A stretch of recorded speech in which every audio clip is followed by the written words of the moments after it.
संत चरण रज लागता सहज वासनेची बीजा जडून जाय महाराज. वासना जडते पंढरपूरच्या वाटेवर लागल्यानंतर, वासना जडते ज्ञानोबरांच्या सोहळ्यात आनंद घेतल्यानंतर, वासना जडते वैष्णवांच्या मांदियाडीत आल्यानंतर. आणि साधूंची मैफिल काय असते जर पाहायचं असेल ना तर चला नर्मदा मैयाच्या तटावरती. अरे काय विशेष आनंद असतो मैयाच्या कृपेवर. अरे ज्यांना असं वाटतं ना माझ्याजवळ 35 एकर जमीन आहे आणि मी वर्गणी द्यास आणि मन जीवर सप्ता चालत, त्यांनी एकच दिवस फक्त जावं मैयाच्या काठावरती की किती दान देणारे लोक श्रेष्ठ आहेत, किती सहकार्य करणारे लोक श्रेष्ठ आहेत. महाराज मैयाच्या काठावरती कोणत्याच आश्रमावरती अन्नधान्य सरत नाही, कोणताच जीव उपाशी राहत नाही. अरे घरी स्वयंपाक करता करता स्वयंपाक खुटू शकतो. माझ्या मैयेच्या काठावरती माझ्या अंगाला काटे फुटतायत.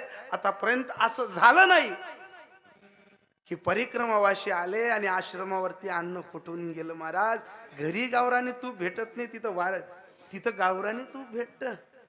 घरी जो पदार्थ भेटत नाही, जी माणसं परिक्रमाला चालतात ना 3-3, 4-4 महिने घर सोडून, कधी कधी चालता चालता फक्त एवढं मनात आलं की आज मैया तुझ्या कृपेने कढी भेटली पाहिजे, मैया तुझ्या कृपेने आज बासुंदी भेटली पाहिजे. मैया त्याची सुद्धा काळजी घेते. मैया त्याला 2 किलोमीटर आणि 4 किलोमीटर वरती त्याचं जेवणाची व्यवस्था त्याच्या मनाच्या पद्धतीने लावते. याला म्हणतात संत चरण रज लागत.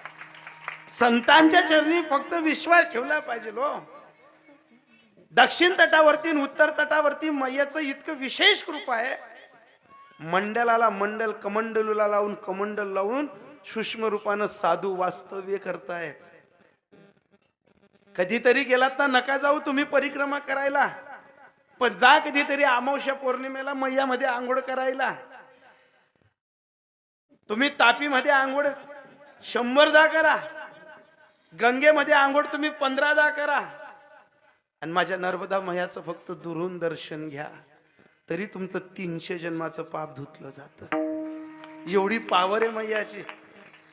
अरे मैयाची पावर एवढी आहे, एक एक अनुभव अशी येतात मैयाचे. माझे गुरुदेव सांगायचे की मैयाच्या तटावर फिरणारा साधू, एखादा माणूस परिक्रमा करायला गेला तो माणूस राहत नाही. पडी देह भाव पूर्वावी वासना, त्याची देहाची अवस्था साधूची तयार होऊन जाते. त्याची देहाची अवस्था पण तितकं मुरलं गेलं पाहिजे, तितकं एक मत झालं पाहिजे.